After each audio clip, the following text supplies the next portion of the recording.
role of Portugal within the international textile trade between the 13th century, so the big age of international market, and the 16th century. This is the beginning of the so-called first age of globalization.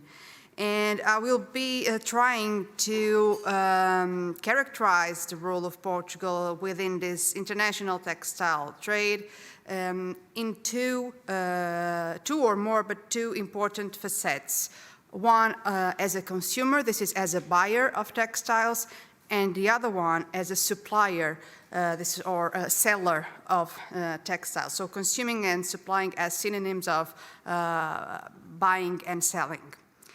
And we should always start with classical historiography and classical Portuguese, and not only Portuguese, European historiography normally states that textiles imports were vital for the Portuguese medieval society, and this was explained mainly due to a poor industry or a scarce industry.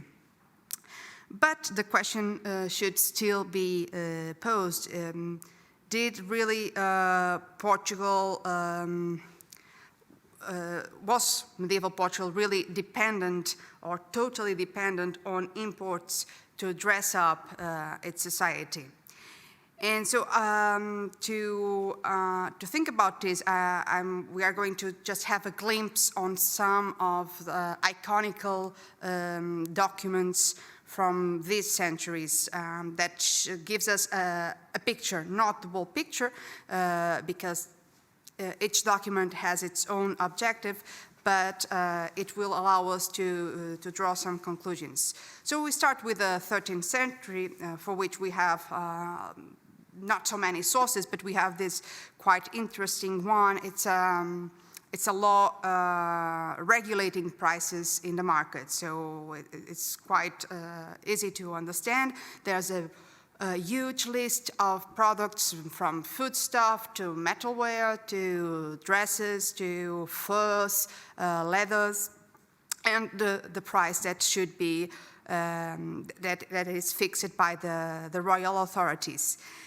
And this law is quite interesting because it gives us an image of the fabrics that were circulating in Portugal at the time and that were being consumed by society in the northern region. This applies only to the northern regional market.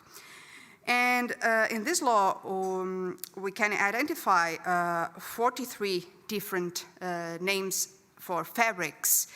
And on these 43 fabrics, 39, so the vast majority, were imported.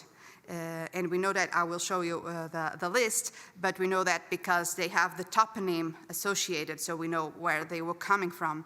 And only 4, maybe 5 or 6, not more than that, but only 4 to 6 could be of local production, so of national production. And here we have the list. The law is in Latin, but it's also translated into Portuguese, and we have here the list of the names of the fabrics. This was done by a researcher named Mário Viana, who studied the law in all its aspects. And so we have here the names of the fabrics organized by price. And as you can see, well, they are in Portuguese, but you can see we can easily identify some of the origins. So they were coming, the first one, scarlet from England, then scarlet from Flanders. So most of the fabrics were coming from Flanders, Normandy, England, and we also have at the end of the list, more at the end of the list, coming from Castile as well. And the 4 national fabrics, the last 4, they are at the end of the list. So they present the lower prices. And this is also a characteristic of the national textile production. It produces textiles of lower prices and, of course, of lower medium quality. Well, this is one example from a law, and I will have examples for each century. If we go to the 14th century, we have another type of source. Our first big sumptuary law, we had sumptuary measures before this, but the first big and well-thought sumptuary law dates from the middle of the 14th century, and it addresses many layers of society, not all of them, but those who the rulers thought they needed some control. And it's a law that tries to limitate the consumption of both food and dress. And in what concerns dress, it's quite interesting because the law limits first the number of garments that each one could have per year, and the types of fabrics that they could use on those garments. So for noblemen and noblewomen, by the law, they were allowed to have to make 3 pairs of garments. When we say pairs of garments, it's a complete costume, and made from this type of fabrics, from Bruges, Malines, from Ypres, so again, imported textiles. Down in the scale, knights and their wives were allowed only 2 complete costumes, again, made with the same type of textiles. So they were also allowed to use the same textiles, but a little less than the noblemen and noblewomen. Then we have the squires, and it starts to descend on the table. But what we always see is imported textiles. The same goes for, when we say pedestrians, we are talking about people who do not have a horse. They were allowed, in this case, to make capes and coats, also with Flemish textiles. And the law also includes prostitutes, which, of course, some of them would like to invest a little bit more on clothes, and they were allowed only to make 1 complete costume with cloth from Arras. What the picture that this law traces is that the whole society is dressing with imported fabrics, namely from Flanders. But the same law states that each one of these people could have more garments if they used fabrics with lower prices than this. Okay, so this is the maximum that they could buy. But if they wanted to make other garments with lower quality or lower priced fabrics, they were allowed to do. And in that case, the national fabric could have its place. And finally, for the 15th century, I'm bringing an example on a law that imposes taxes on imported textiles. So this law specifically refers only to imported textiles that arrived at the douane. And in the 15th century, we already have more and more coming from England, also from Normandy, so from all these origins. Also from Germany, the law mentions Alemania, and from Germany were coming burels, so this woolens, coarse woolens. And another origin is Brittany, and of course, Flanders. So these 3 sources gives us really an image of a society quite dependent on imports to dress up. And I am also bringing here an example of, we're talking mainly about cloths made of wool, but if we go to the upper classes, we also have silk, and silk during the Middle Ages in Portugal was mostly imported from Italy, from Lucca in the 14th century, and then from Florence and Geneva and Venice in the 15th century.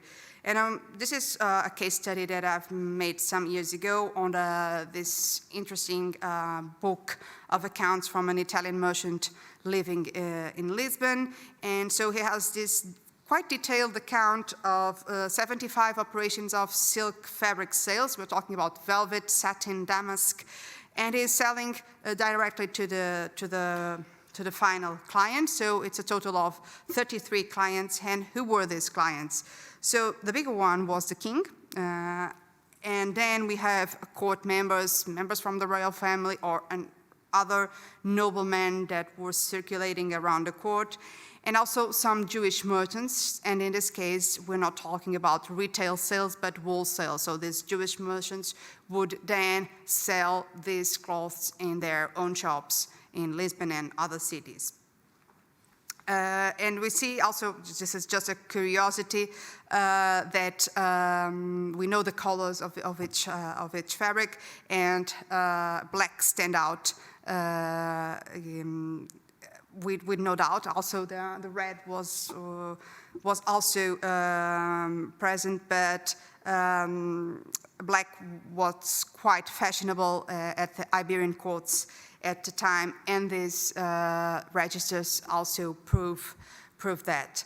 So all this type of sources gives us this image of a kingdom that was quite dependent on imported textiles, and that appreciated these textiles, which I'm not going to deny, but thus this gives us the whole picture.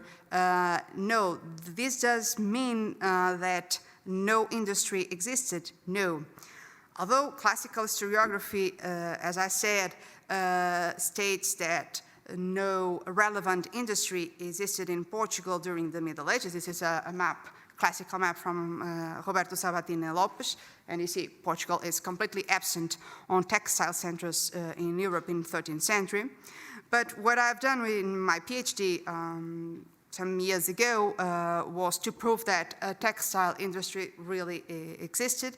So the main fibers were being produced in Portugal. Where there is sheep, there is always wool, and wool was not wasted at the time. So there was this wool industry mainly for internal consumption, for making coarse woolens, but it had a big part of the market because it met the needs of lower social categories. Linen was, with no doubt, the major industry, and it was also capable to produce supplies to be exported, as we will see, and it was quite strong in the northwest region. Silk was also present in Portugal. First, it took place mainly in the south region, because the Islamic occupation took place mainly in the south region of Portugal. So in the 13th and 14th century, some Muslim communities continued to develop the art of silk in the cities like Lisbon and Évora.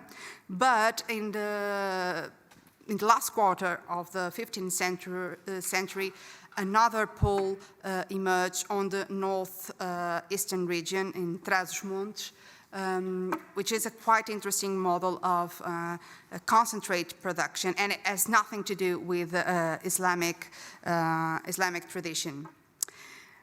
So this is just the focus of this paper is not, of course, the production, but it's just to give you a very quick image of how Portugal was also capable of producing textiles. And now I'm passing little by little to explore the other facet of Portuguese profile in international trade.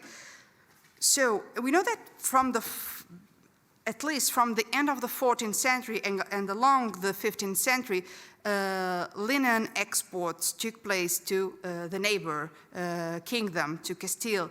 So merchants both from Portugal and from Castile were selling huge quantities of linen in the Castilian fairs, namely first Villalón, and then in the end of the 15th century and the beginning of the 16th century in Medina del Campo, the famous fairs from Medina del Campo. And we here have a description. It's not dated. We know that it should be from the end of the 15th or beginning of the 16th centuries, trying to characterize the origin of the products that came to Medina del Campo. So we have here just an excerpt trying to characterize that from Flanders came linen, tapestries, cloths, and rugs. From Lisbon was already coming spices, maybe those from Africa or already maybe those from India. We don't know, we don't have the precise date, and other commodities. And from Portugal, linen. So linen was a characteristic commodity that came from Portugal to the fairs of Medina del Campo. And that hub of silk production in the northeastern region that I've mentioned appears or starts to be developed in the last quarter of the 15th century, and it was a production clearly orientated towards the external market. This was a private initiative by the Duke of Bragança, but who was ruling the business were merchants from Castile and also Genoese merchants that lived in Toledo. And all the production that took place in that area was directly exported to Castile, so it was not for internal consumption. It's a quite interesting model because it was a concentrated production. There was this house of silks. The documents mention it very clearly with 40 looms, so concentrated capital and labor in the same place. This venture had a lot of comes and goes, but long story short, it finally expanded in the 16th century, and from the 16th century onwards, it also started to be orientated towards the internal market. But when it starts orientated to exports. But then all things change with maritime expansion. And that's how the profile, the Portuguese profile, really starts to deeply change. And that happens with first the exploration with the western coast of Africa. And this is important because during almost a century, the Portuguese were granted with this monopoly of trade between Europe and Africa. It lasted until the middle of the 16th century. It was not that long, but it was important because we have to bear in mind that this was the first phase of direct contact between Southern Africans and Europeans. So from 1479, with the Treaty of Alcáçovas-Toledo, the Portuguese were able to trade with the coast of Africa. And normally, we study this, and we are always interested in what the Europeans were bringing from Africa to Europe. Of course, we know gold, ivory, slaves, and we do not forget, but we don't pay so much attention to what the Europeans were bringing to Africa, and they were bringing a lot of things, but textiles, of course, were one of those things, and some of the most important. And I just wanted to give a look. We have special platforms. How do you say feitoria in English? Factory? Factory, yeah. So we have Safi in the northern Africa, and then Erguim already on the south region, and then Minho. And so John Vogt made this remarkable case study in the 70s, and he explored Portuguese documents on the exports of textiles. And we see for the factory in the North Africa, we see what type of fabrics were being sold there. And as we can, it's in Portuguese, but we can also see the origins. So the textiles that were popular in Northern Africa were those coming from Brittany and from England. European textiles. They were coming from Europe, but they were being traded only by Portuguese agents. So they were coming there only by Portuguese vessels. This is in the northern region. If we go south, European textiles still appear, but they were not at the top 5. What do we have at the top 5? is this alquiçés and lambens, and these were Northern African textiles.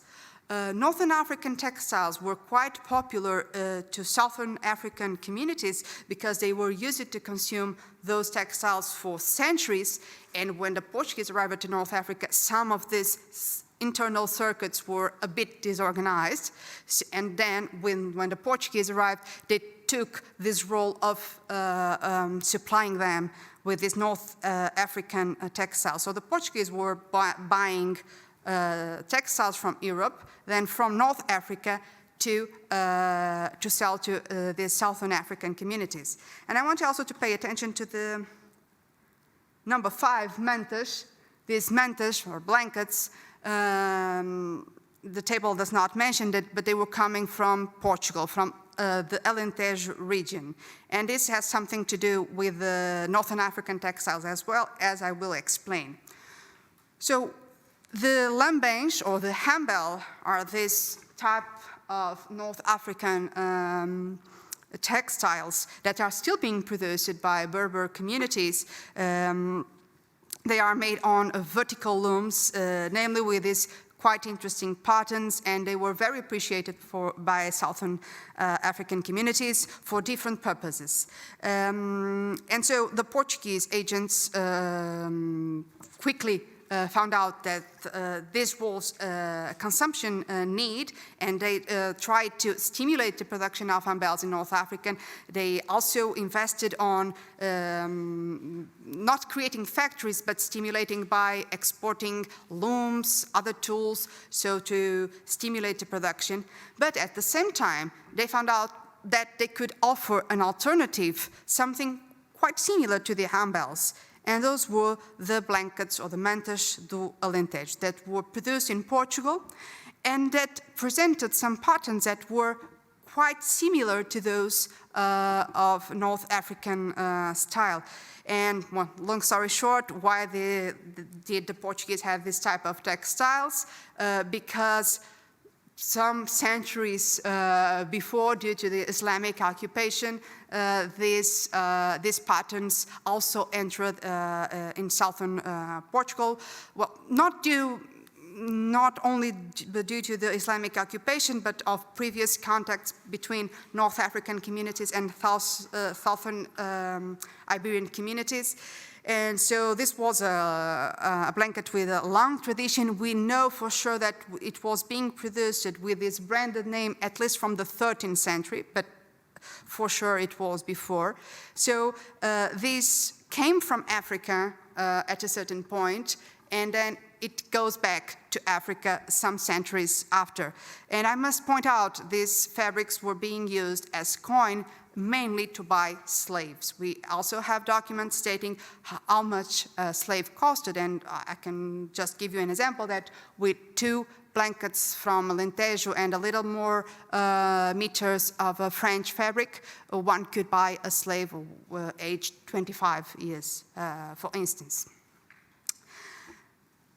And if we look at if we go to the south, if we look at the accounts of Minho, we still see the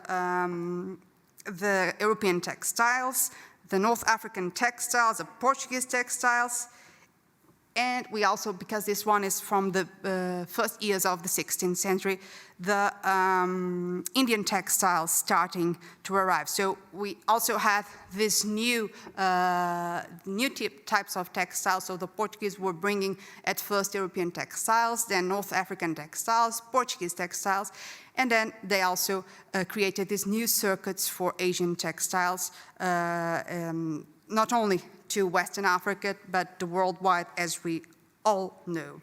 And we also have this quite interesting table, it's not a table, it's a scheme, from Vogue that show us how this was organized. So all was processed by the Portuguese factories in Lisbon.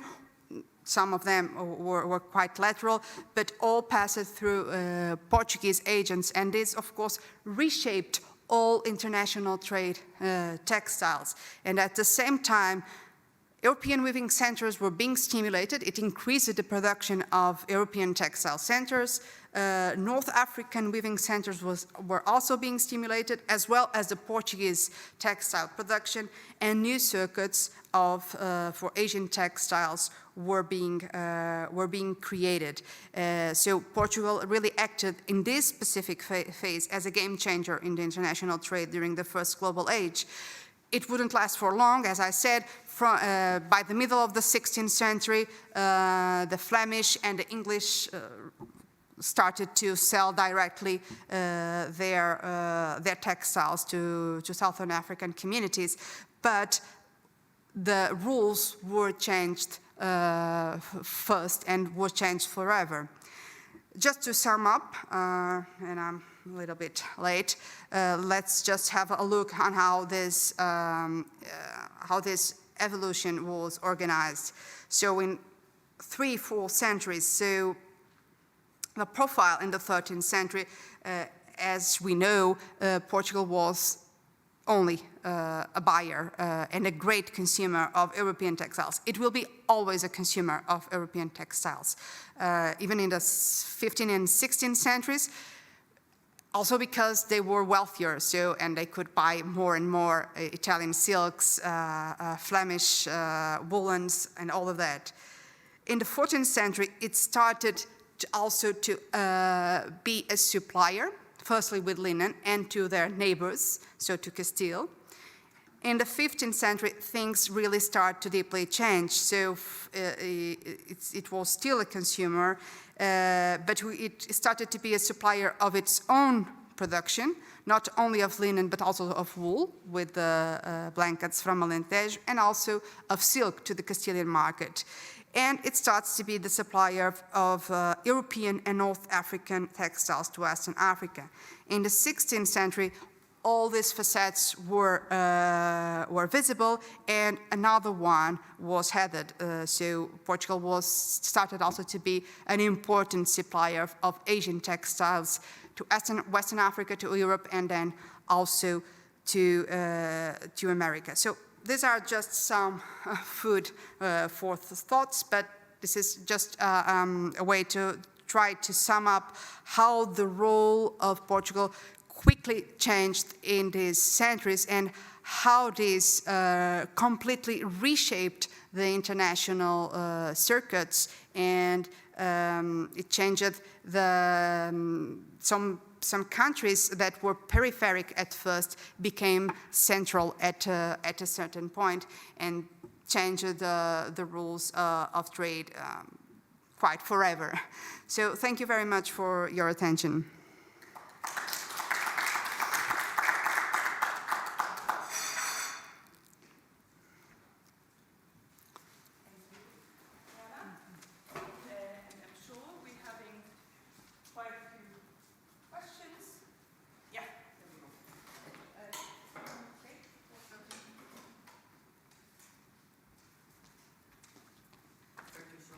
Found it extremely interesting and focused on history of law as a lawyer.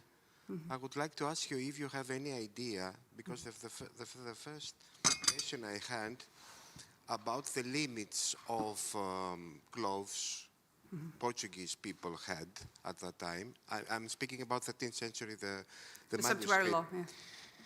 Yeah. Do you have any idea about the penalties people should have if they break the law and had more than the clothes it is described in the manuscript? And we have such cases. Are there any clues, any evidence about what would happen at that time? No, yes. For the first sumptuary laws, the penalty was to lose the garment.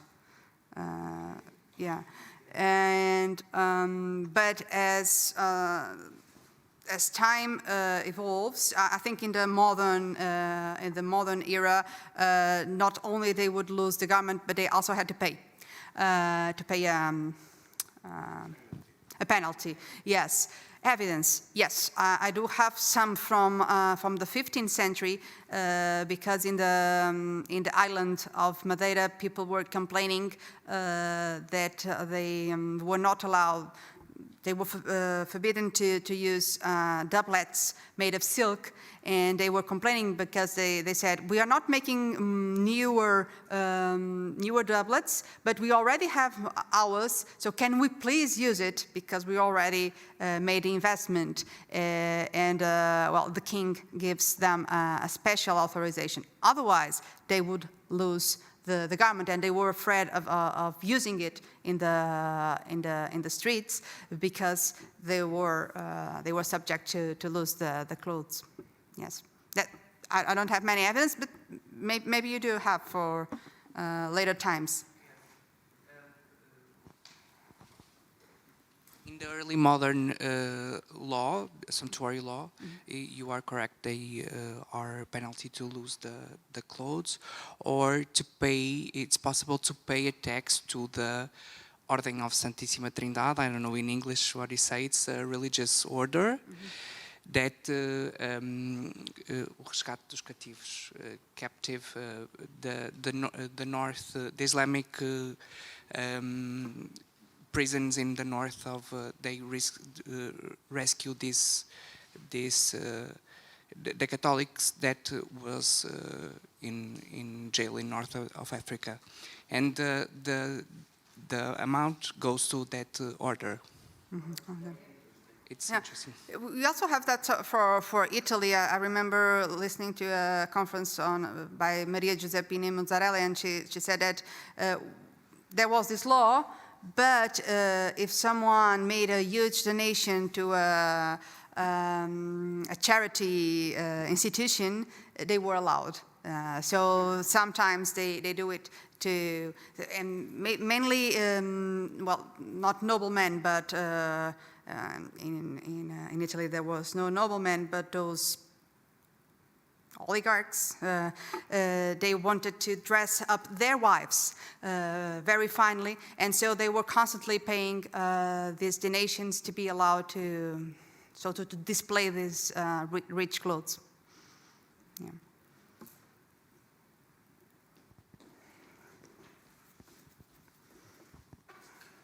Thank you very much for your presentation. I had two questions. The first one is about the Cirgo house, or Casa dos Cirgos, Yes.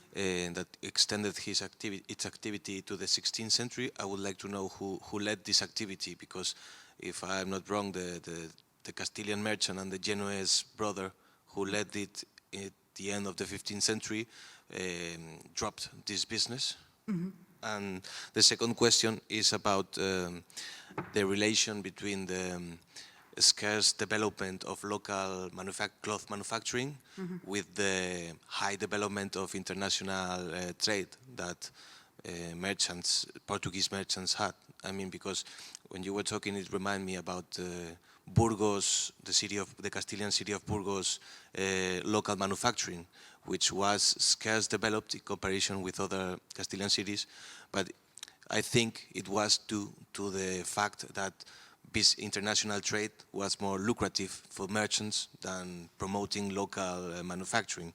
So, in short, there were no capitals enough to sum up or to collect the domestic production of the rural areas and to foster the urban manufacturing. Thank you. Okay. So for the first question, this venture started in the 15th century, and it started with the initiative of the Duke of Braganza that was ruling that area, and it started with these two merchants, Genoese and Castilian, and they formed a company that would last for 20 years. But by the end of the first 2 years, they were in conflict because the Castilian merchant robbed the factories and some satins and some gold, and so the company ended up. And then the Duke of Braganza was accused and was executed due to other reasons that are nothing to do with the House of Silks. And so the business goes directly to the king. And the king hires again another Genoese merchant that rules the business for some years. And then in the 16th century, the family of Braganza is rehabilitated and the business goes back to the Duke. And then the venture in the 16th century is completely different, and it starts with Portuguese employees. It's really a different phase. I don't know too much about the 16th century. I have not studied, but some other historians did it, and it's really it's a new model of business. Nothing to do with the Castilian or Genoese. Well, some experts from Italy will come directly, but it was being ruled more directly by the Duke. For the second question. Yes, of course. They were looking only for profit, and I also see that they were always interested in meeting the needs of the Southern African community. So that's what you like, you're going to bring it, no matter what. I remember this, the Portuguese king, Manuel I, he needed to supply, he needed to buy some more slaves, but he couldn't just buy it with money. So what he does is to order a huge sales of Madeira sugar in order to have capital, to buy fabrics in southern France, to bring those fabrics to Africa, and then to buy slaves. They were trying to get the products that met the real needs of the African communities. If it was European, they didn't mind on buying them and stimulating other European weaving centers. Some Castilian weaving centers were also being stimulated to produce textiles directly to Africa. And in Lisbon, I also found out this 1 year ago, and it's in an article that is already accepted by the publisher. But the king also created a factory in Lisbon to reproduce the handbells from North Africa. So they were imitating the handbells in Portugal.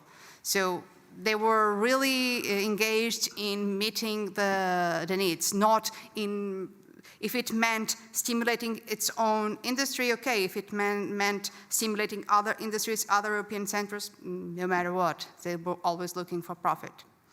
I don't know if I answered well your second question. Yeah. Maybe the online question we got fits well into that. From what material were the handbell and paño de lino naval have been made of? Were made of? The handbells? Handbells and the paño de lino naval? Okay. Who's asking? Dörte. Huh? Dörte, who, like our missing member here. Okay, okay. She's working on fashion trade, I'm thinking she Yeah, yeah. The handbells were made of wool, and the paño de lino naval was probably made of flax. Ah, okay. Mm-hmm. Because it's linen, it's canvas.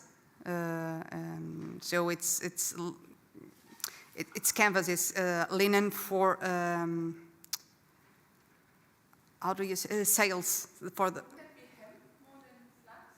Yes, hemp. Sorry, yes, hemp, cáñamo. Yes, but in Portuguese we have this confusion with terms because they call it all linen.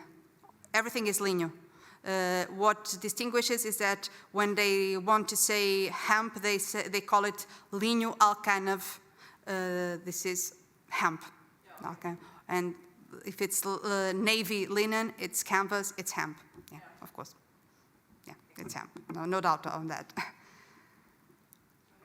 Thank you very much. It was very interesting, especially this changing role of the Portuguese production and Portuguese merchants and so on. And on one of the schemes you presented, there was one box which was saying that there were also Portuguese factories in Flanders, right? Yes, not in Bruges. And yeah, can you, I don't know if I missed it, but can you tell something about it? Because it's quite fascinating that from a merchants who only imported textiles from Flanders, getting to a position where you are producing them in their own towns, and what were the merchants from Flanders thinking about it? So this Portuguese factory in Flanders existed, if I remember well, from the 14th century. So the Portuguese were established in Bruges to sell Portuguese wine, olive oil, and all of that, and also to import textiles to Portugal.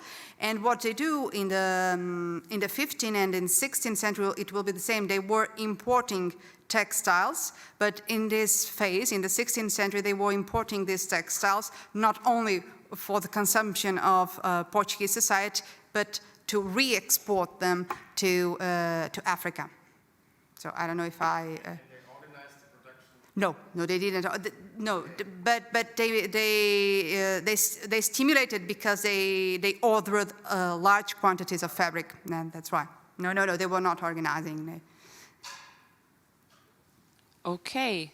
I have some questions myself, but I think in looking at the time, I think I'll ask you in the coffee break. Okay. But I'll thank you again for this very interesting paper. I think we all agree on that. Thank you.